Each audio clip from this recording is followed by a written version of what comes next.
Thank you very much. Welcome to my subsequent doctoral recital at Rutgers University. Leopold Mozart was a successful educator, violinist, conductor, and composer living in Austria in the mid-18th century.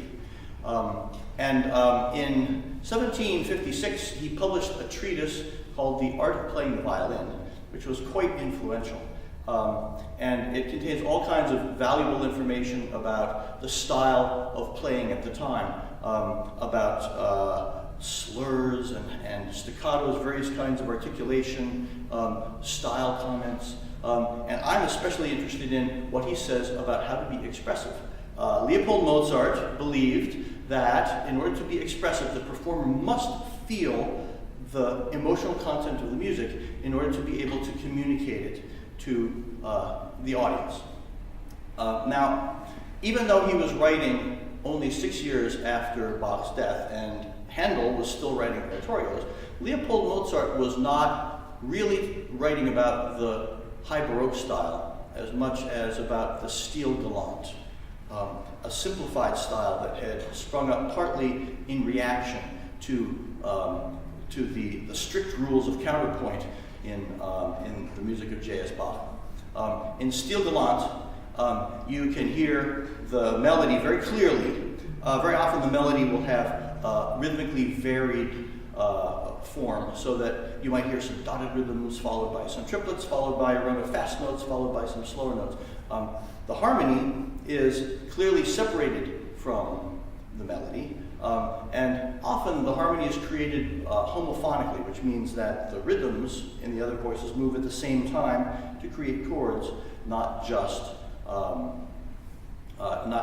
using counterpoint. So something that Leopold Mozart did have in common with the late Baroque, however, was the doctrine of the affections. And according to this, in each movement of piece, there should be exactly one mood to be communicated.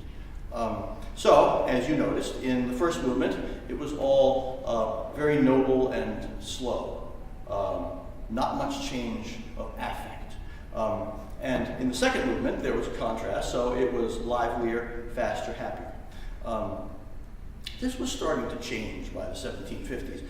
Leopold Mozart's contemporary, Carl Philipp Emanuel Bach, put great store by the ability to suddenly change emotion.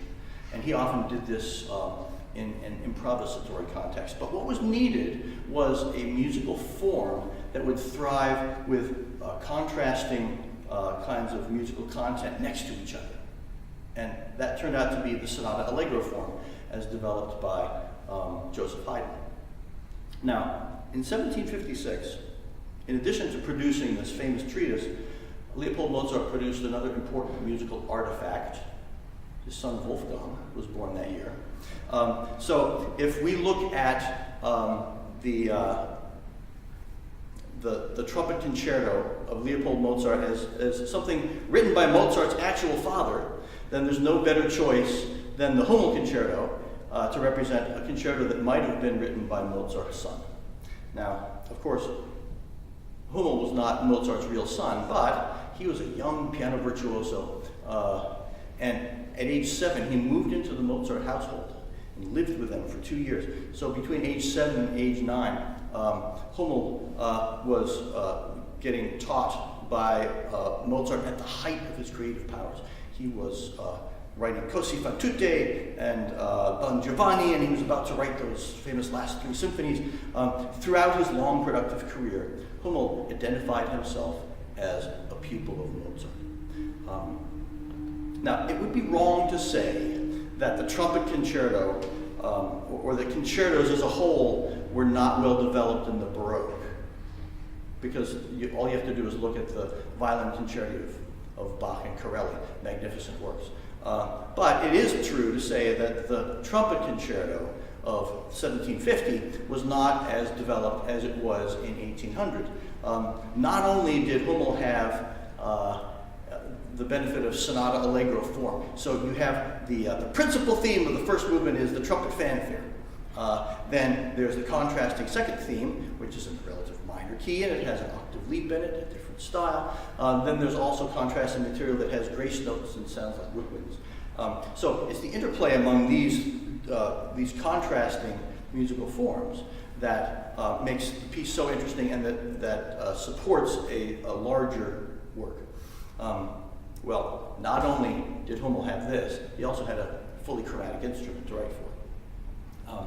Leopold Mozart, as I'm sure you know, was writing for the natural trumpet. So a long tube, no vowels. You couldn't get all the notes. You could only get the notes in the chromatic scale. No, you could only get the notes in the harmonic series. In order to even get a major scale, you had to play pretty high. So I'm sure you noticed that the Leopold Mozart is pretty high. But in the 1790s, a fellow named Anton Weidinger came along, and he was making a name for himself as a virtuoso on the keyed trumpet, keys like clarinets. A 64-year-old Papa Haydn wrote Weidinger a wonderful trumpet concerto. And then 7 years later, a 25-year-old Hummel, who was about to take over some of Haydn's duties at the court of Prince Esterhazy, because Haydn was getting to where he couldn't handle all of it all the time. So the young protege wrote a second wonderful trumpet concerto for Weidinger. Haydn's work is more formally correct. It has a wonderful elegance and a sly humor to it that's all Haydn. But in the Hummel, there is a sort of wealth of invention and a youthful enthusiasm that I think makes it really charming in its own right. It is interesting to know that at this early stage of his compositional career, Hummel was an avid creator of opera pastiche. So he liked to take opera tunes that everybody knew and put them together in arrangements for piano four hands or for chamber music. And audiences enjoyed hearing these familiar tunes in this new setting. Well, sure enough, in the last movement of the new trumpet concerto, Hummel throws in what was a well-known tune from an opera by Cherubini. And he had every right to expect that his sophisticated Vienna audience, New Year's Day 1804, would notice this well-known tune and would wink and smile and say, oh, isn't that fun? What's less obvious is that the manner and material of the entire second movement is very similar to the famous second movement adagio from Mozart's 21st piano concerto, with the beautiful triplets underneath and the soaring rhapsodic melody above. That concerto was not published in 1804. So